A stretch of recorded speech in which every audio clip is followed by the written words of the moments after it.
पहाड़ों की तराई में बसा हुआ था एक छोटा सा गांव, जिसका नाम था सुखीपुर। इस गांव में रहते थे रामकुमार, जिन्हें गांव वाले पूजा पाठ में सबसे आगे मानते थे। हर सुबह सूरज निकलने से पहले ही रामकुमार गांव के प्राचीन शिव मंदिर में पहुंच जाते। वहां वे घंटे की गूंज के साथ शिवलिंग पर जलाभिषेक करते, बेलपत्र चढ़ाते और भांग पीकर भक्तिभाव से शिव स्तोत्र पढ़ते। उनकी भक्ति देखकर गांव वाले उन्हें धर्मनिष्ठ रामकुमार कहकर पुकारते थे। लेकिन रामकुमार की धर्मनिष्ठा जितनी दिखावटी थी, उनका व्यवहार उतना ही कठोर था। वो गांव के सबसे धनी व्यापारी थे और अनाज जमाखोरी करके मुनाफा कमाते थे। जब भी सूखे का मौसम आता या फसलें कम होती, तो रामकुमार अनाज छिपा लेते और जरूरतमंदों को उचित दाम पर नहीं देते। गांव में कई बार भूखमरी की स्थिति बन जाती थी, लेकिन रामकुमार को इससे कोई फर्क नहीं पड़ता था। गरीब उनसे उधार मांगने आते तो वे मंदिर जाने का बहाना बनाकर टाल देते थे। गांव में एक गरीब किसान रहता था, जिसका नाम था मोहन। मोहन मेहनती था, लेकिन पिछले कुछ सालों से बारिश न होने के कारण उसकी फसलें बर्बाद हो रही थीं। उसके पास खाने के लिए अनाज नहीं बचा था। एक दिन वह हिम्मत करके रामकुमार की दुकान पर गया। दुकान के बाहर धूप तीखी चमक रही थी। मोहन ने दुकान के अंदर झांका। रामकुमार बड़े आराम से गद्देदार आसन पर बैठे हुए बही खाता देख रहे थे। मोहन ने अदब से झुककर उन्हें प्रणाम किया और कहा, सेठ जी, मेरी फसलें सूखे की वजह से बर्बाद हो गई हैं। घर में खाने के लिए अनाज नहीं बचा है। क्या आप मुझे थोड़ा सा अनाज उधार दे सकते हैं? रामकुमार ने मोहन की तरफ देखा। मोहन के कपड़े धूल से सने हुए थे और चेहरे पर भूख की पीड़ा साफ झलक रही थी। लेकिन रामकुमार को उस पर कोई दया नहीं आई। उन्होंने मुंह बिगाड़ते हुए कहा, आज अमावस्या है, दुकान में पूजा पाठ कर रहा हूं, कल आना। मोहन निराश होकर वापस चला गया। उसे समझ नहीं आ रहा था कि अब क्या करे। दूसरे दिन फिर वो रामकुमार की दुकान पर गया। इस बार भी रामकुमार ने उसे टाल दिया। मोहन कई दिनों तक रामकुमार के पास गया, लेकिन उन्हें उस पर तरस नहीं आया। आखिरकार हारकर मोहन गांव छोड़कर जंगल की तरफ चला गया।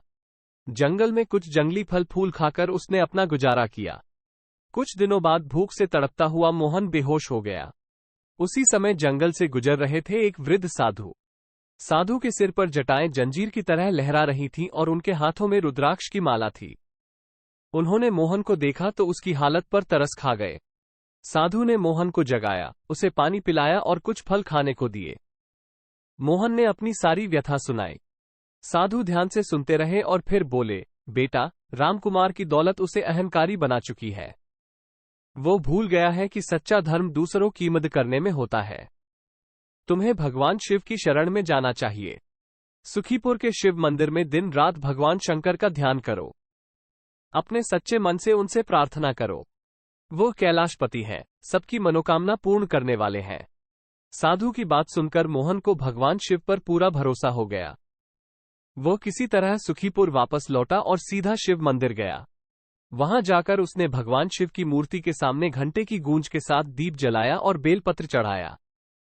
उसने आंखें बंद करके सच्चे मन से भगवान शिव से प्रार्थना की।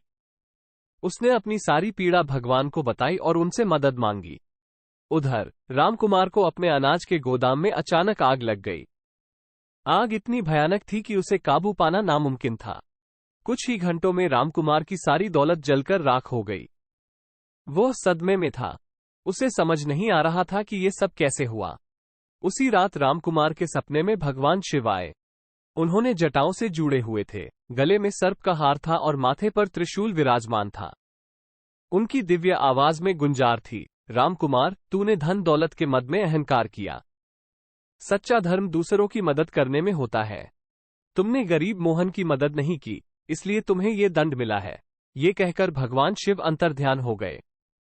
रामकुमार नींद से उठा तो वो पसीने से लथपथ था। उसे एहसास हुआ कि उसकी सारी तकलीफ उसके कर्मों का फल है। वो जल्दी से उठा और मोहन को ढूंढने निकला। रामकुमार पूरे गांव में मोहन को ढूंढता रहा। आखिरकार उसे ये याद आया कि साधु ने मोहन को शिव मंदिर में जाने की सलाह दी थी। वो दौड़ता हुआ शिव मंदिर पहुंचा। वहां उसने देखा कि मोहन मंदिर के कोने में बैठा हुआ ध्यान कर रहा है। रामकुमार मोहन के सामने हाथ जोड़कर खड़ा हो गया। शर्म के कारण उसका सिर झुका हुआ था। उसने कहा, मोहन, मुझे माफ कर दो। मैंने तुम्हारी मदद नहीं की, बल्कि तुम्हें दुख दिया। मुझे अपनी गलती का एहसास हो गया है।